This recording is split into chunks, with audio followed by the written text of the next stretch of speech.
Hello everyone, this is Megan and this is my first official video of Woman of Faith. In the introduction video I told you that I was going to do devotionals, so I've decided to bring on my handsome fiance David and Hi. we are going to do the devotional Before You Said I Do, and it's by H. Norman Wright and Wes Roberts. We have already gone over these questions, so we just wanted to kind of explain to you what we decide or what we came up with for the questions. And this we might kind of have to break this up into different segments because it's kind of long. Yeah. But the first one is called "What is Marriage?" and it says define marriage. And I came up with the legally or formally recognized union of a man and a woman as partners in a relationship. And I got that off Google. Okay, and what's the purpose? What do you think? I think the purpose would be when you take a vow, it's when two people come together as husband and wife, become one with God, join two families, and become one. And my purpose is what I thought of is when a husband and a wife vow to support each other through their life's ups and downs. Hopefully, in our case, we'll be able to have children and we'll be able to raise them to love God and to nurture them and love them, support them, and hope that they turn into God-fearing human beings. Number 2, the second question is, do you believe that marriage is a contract? Why or why not? I do think that in ways that marriage is a contract. You promise in your vows to stick with that person through what you're poor, of sickness and health, and through better for worse. And I think in those terms you can say, yeah, it kind of is a contract in that sense. Okay. The next part is I'm going to read some, the following quotations, and after I reread them, we're going to indicate portions if we agree with them, and which portions we disagree with. Yes. And sorry, if we have a cat come in, we have 4 cats and 1 dog, so... Just a few. So, sorry for the interruption. There may be some taken away. What? During the film. Oh, yes. Okay. Proceed. Marriage resembles a pair of shears, so joined that they cannot be separated, often moving in opposite directions, yet always punishing anyone who comes between them. Well, I agree that like the shears, when you come together, you're inseparable. However, I think the other part of that quote is, I don't agree with at all. It says that you go in opposite directions, which when in marriage, that's not what your goal is at all. It also says that you are going to punish people that come in between you, and I don't really think that's part of marriage at all either. So that mostly is no for me. Okay. Number 2 is marriage a private action of 2 persons in love, or a public act of 2 pledging a contract? Neither. It is something other. Very much other. Basically, the Christian view of marriage is not that it's primarily or essentially a binding legal and social contract. The Christian understands marriage as a covenant made under God in the presence of fellow members of the Christian family. Such a pledge endures not because of the force of law or the fear of its actions, but because of an unconditional covenant has been made. A covenant more solemn, more binding, more permanent than any legal contract. And I think we do agree with that. I think you, in a marriage, you are making a covenant with God, with each other. And, kind of by what we said before, is you're like that part of the contract, more than any contract you've ever done, this is not just a thing, you're doing it with God. And you're making all... It's nothing to be sleight of hand, So. Okay. Number 3.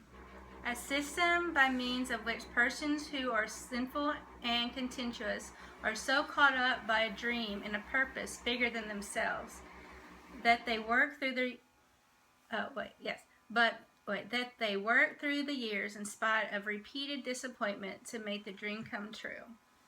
And I don't believe this is what a marriage, what you want. I think that's actually something that thing you don't want in a marriage. I think that's what a possibility of what it can become when both people are more focused on the separate part of the marriage, each other separately than each other as together as one person. And it kind of reminds me of one of our favorite shows is we watch How I Met Your Mother, and reading this question got me thinking of kind of like Lily and Marshall, where a lot of them in the seasons they go through those struggles, kind of listed in that what we just read, where Lily will go follow her. She wanted to follow her dream, or yeah, they were gonna get married, but she started getting like anxiety. Yes. Because she thought she wasn't gonna live out her dreams. Yeah. So she moves to San Francisco and then learns that she regrets it and comes back. Yeah. So and other stuff, but yeah, it's a long season. Yeah. Okay. Anything else? Okay. No, I don't agree with that one.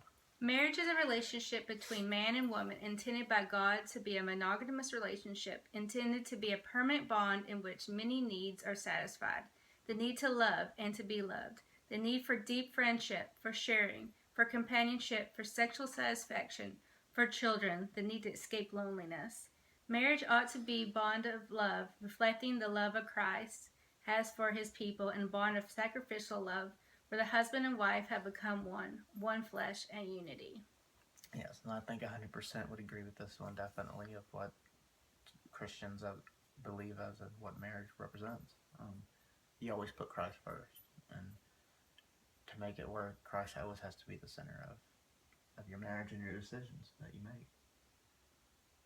Oh, and I forgot, going back to the last one, I actually found two verses that made me think of it. It's let no one seek his own, but each one the other's well-being. And that's 1 Corinthians 10:24. And also, let each of you look out not only for his own interests, but also the interests of others. And that's Philippians 2:4. And I just think that they're too worried about themselves, and they're not worrying about their spouse. They're just kind of right, selfish. And then when you can do that, it creates other issues when you're focused on yourself that shouldn't be present in a marriage. Exactly. Okay, the next part I'm going to read is Genesis 2:18 through 25, and I'm reading it out of the Message, the Bible. I really like this Bible. It's really easy to read, and another reason why it's very special to me is it was my grandfather's Bible before he passed away, so it's very special. And again, I'm going to read Genesis 2:18 through 25.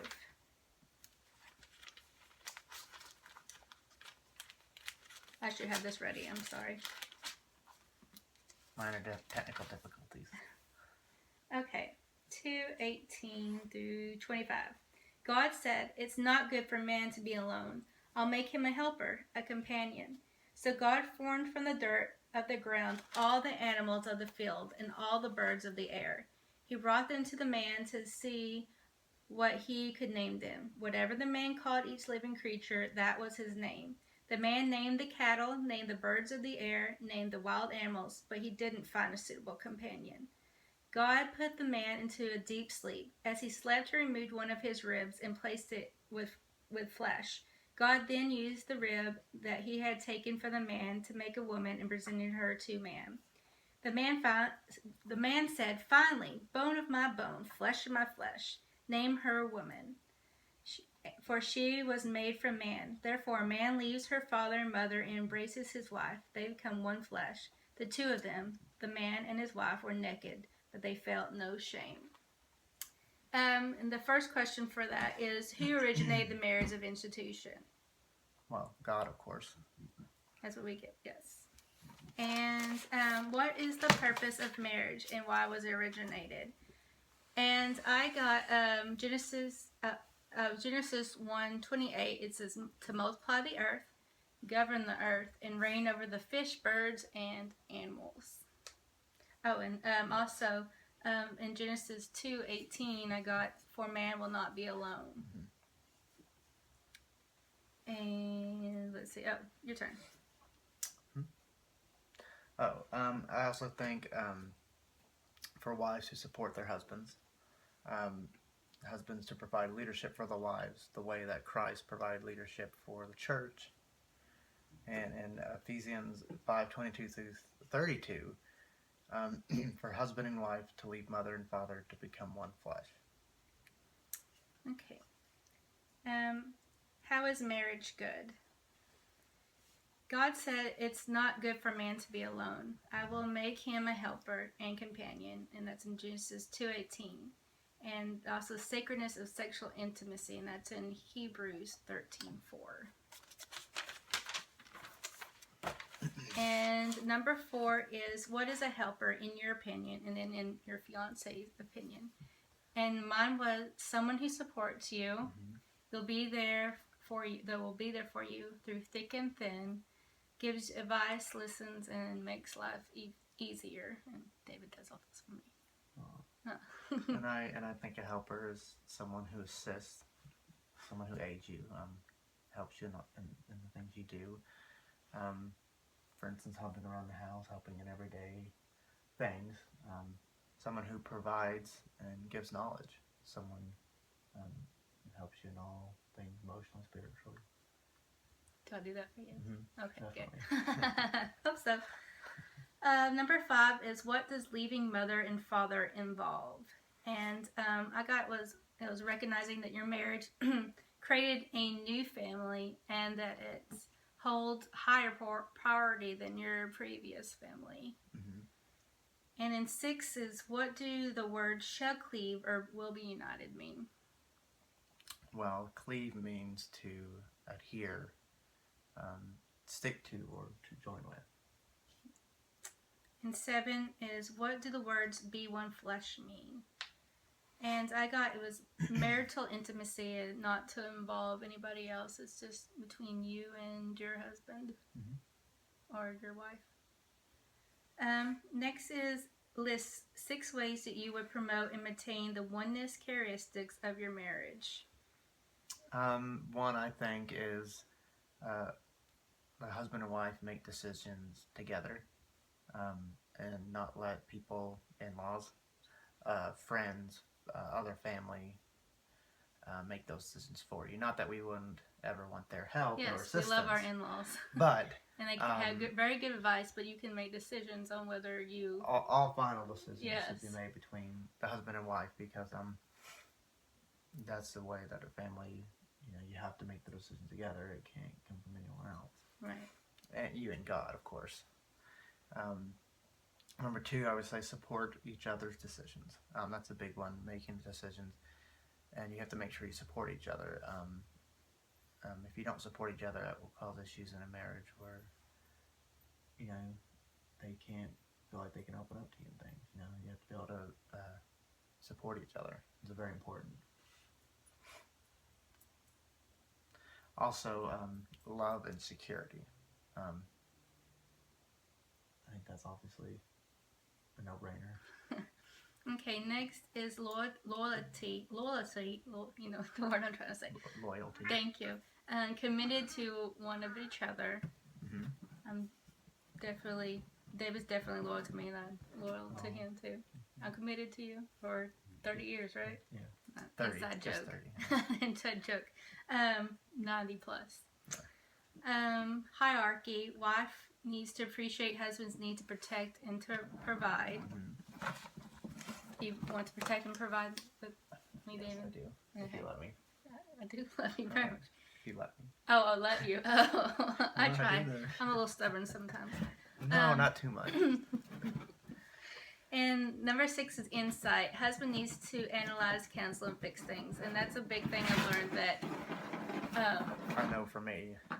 if you give a guy a problem, then he's going to want to fix it. Most guys. So we have a cat that loves boxes. If you can hear him. He's hidden. So, yes, I believe, and I know for me too, that's one of those things a lot of men have, is they need to fix and kind of want that.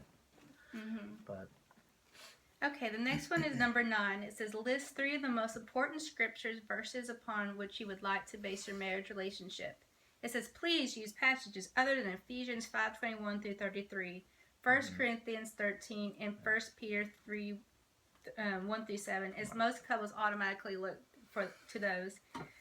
They are important, but think through other important passages that will assist you in establishing a type of marriage you are seeking. And that's you. I like James 1:19. Post this in all intersections, dear friends. Lead with your ears, follow up with your tongue, and let anger straggle along in the rear. That is to make sure you listen and think before you speak, and don't become angry easily, I guess. Yeah. Let the anger just go away. Don't keep it with you, and always listen before you speak, because we know that can cause a lot of issues if you speak first before you understand. So, and we both try to do that as much as we can. Yes. The second one, Psalms 107, 9. Only God can meet your deepest needs. And I think this is a good one. Why you come together and your wife will always meet your needs. One human can never be enough to meet all of your needs, 100%. Yes. They'll always fail. And if you try to make them 100% and say that they're going to meet everything that you need, you're going to cause issues that shouldn't be there, because they can't.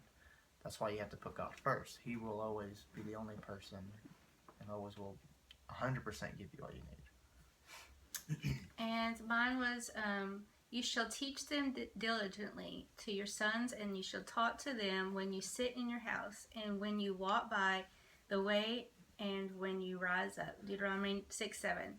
That is because once we have kids, hopefully God will bless us with kids, we want to sit down and talk to them and tell them, God's love, and teach them the way. So am I saying that right? No. And the next one is, I came up with this next one because that one made me think of this one. As for me and my house, we will serve the Lord, Joshua 24:7. I like that one. That is one of David's favorite verses, and I know it's my dad's too. So our house will definitely serve the Lord. 100%. Yes. And the next part is read Matthew 7:24-7. Pretty much the passage is talking about building your house upon a firm foundation. List what you believe, or 10 firm foundations which you'll go into in making a solid marriage relationship. And I actually got this from Charles R. Swindoll, Chuck Swindoll. He wrote a book called Marriage: From Surviving to Thriving. And I got some of these answers from this book.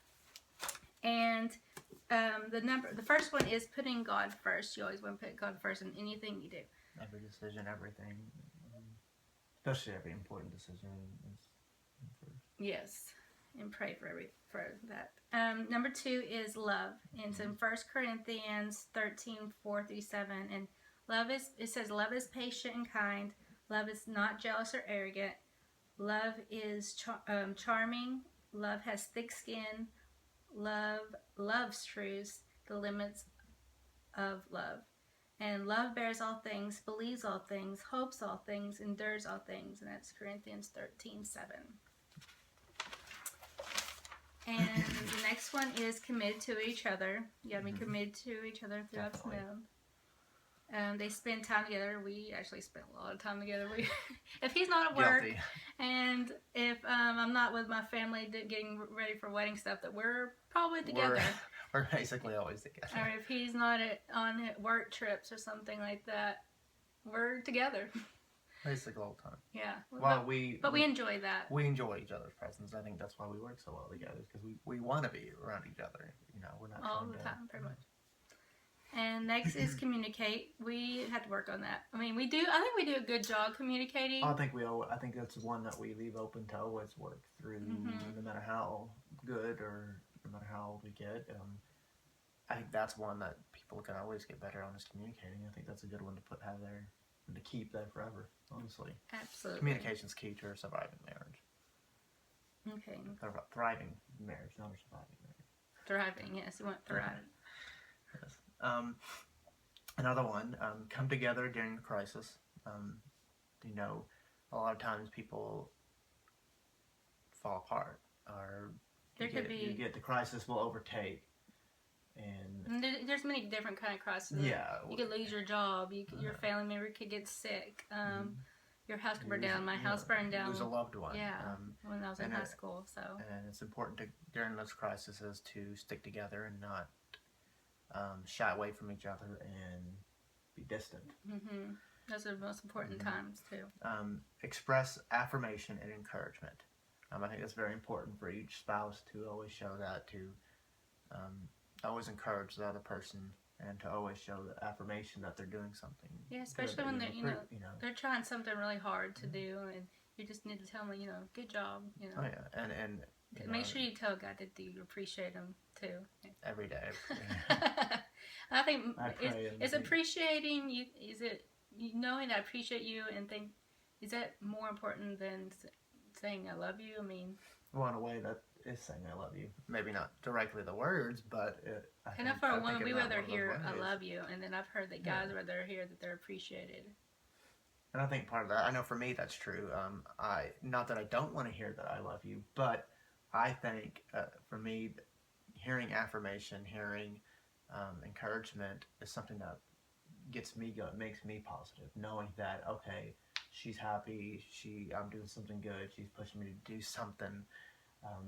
Yes, you want to hear those words, I love you. And I think maybe, like you said, for you as a woman, maybe, and not all women, but you like the words I love you because they are important. And, we don't say those, I don't say those words lightly. They're very, deep words. It really kind of takes away the meaning of it.